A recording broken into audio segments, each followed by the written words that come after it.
What if I told you that a single human voice once stopped a hurricane dead in its tracks?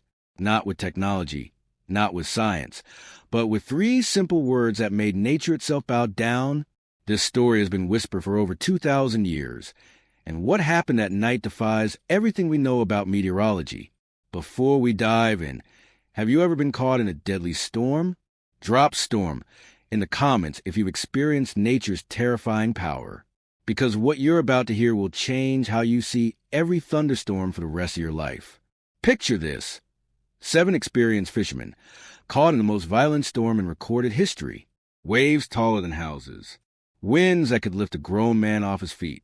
Lightning striking every few seconds. Death was inevitable until someone spoke 3 words that made the impossible happen. But here's the question that will haunt you. If someone in your boat claimed they could stop a hurricane with their voice, would you believe them? Or would you think they'd lost their mind? Keep watching, because by the end of this story, you'll know exactly how those fishermen felt when they witnessed something that shouldn't exist. This takes place on the Sea of Galilee, around 30 A.D. A young teacher named Elias had been traveling from village to village, sharing wisdom that drew massive crowds. People said he could heal the sick and teach with authority, unlike anyone they'd ever heard.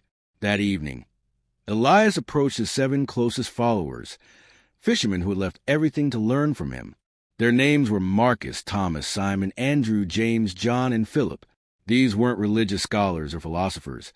They were rough, practical men who worked with their hands. "Let's cross to the other side of the lake," Elias said simply. It seemed like a routine trip across familiar waters. As their boat pushed off from shore, Elias found a spot in the stern and fell into a deep sleep. The evening was peaceful, with gentle breezes filling their sails. The fishermen chatted quietly about the day's events, some mending nets, others steering the boat. Marcus looked at the sleeping teacher and smiled. He's been healing people from sunrise to sunset. No wonder he's exhausted. But as they reached the middle of the lake, the deepest, most dangerous part, everything changed. It started as a distant rumble. Thomas, the most experienced fisherman, noticed it first. Those clouds, they weren't there 5 minutes ago. Within moments, the sky turned black as midnight. The wind went from gentle breeze to violent gusts that snapped their sail. Lightning began crackling across the heavens with unnatural frequency. "This isn't normal," Andrew shouted over the growing wind. "I've never seen a storm build this fast." The waves started small, but within minutes they were crashing over the sides of their boat. What had been a peaceful crossing became a fight for survival. Have you ever been in a situation where everything went wrong so fast you couldn't process it? Comment below if you've experienced sudden danger like this. For 2 hours, these experienced fishermen fought the storm with everything they had. They bailed water, adjusted sails, and used every trick they'd learned in decades of fishing these waters. But nothing worked. The storm seemed to be getting stronger, almost as if it had a mind of its own. "We're taking on too much water," Simon yelled, his voice barely audible over the howling wind. James was bailing frantically. "The boat's going to break apart. These waves are impossible." 20-foot waves crashed over them repeatedly. Lightning struck so close they could feel the electricity in the air. The boat groaned and creaked under the assault. Then Philip noticed something that terrified him more than the storm itself. "He's still asleep." Philip screamed, pointing at Elias. How is he sleeping through this? There, in the back of a boat that was literally falling apart, with water pouring in and lightning striking all around them, Elias lay peacefully sleeping, as if he were in a comfortable bed. The fishermen stared in disbelief. How could anyone sleep through a hurricane? Was he unconscious? Was he dead? Marcus crawled across the rocking boat and shook Elias awake. Teacher, don't you care that we're about to drown?" Elias opened his eyes slowly, as if waking from a pleasant dream. He looked around calmly at the chaos, the massive waves, the crashing thunder, the terrified faces of his friends. Then he stood up, in a boat that was rocking violently in a killer storm. This man stood up as steadily as if he were standing on solid ground. The fisherman watched in amazement as he faced the storm. And then he spoke. "What do you think happened next? Have you ever seen someone stay completely calm in a crisis? Drop your thoughts in the comments. 3 words that changed everything. Elias raised his hand toward the raging storm and spoke with a voice that somehow carried clearly over the howling wind. "Peace, be still." That's it. 3 simple words. No shouting, no dramatic gestures, no magic spells. Just 3 words spoken with absolute authority. What happened next has been debated by scientists and theologians for 2,000 years. The effect was instantaneous. Not gradual, instant.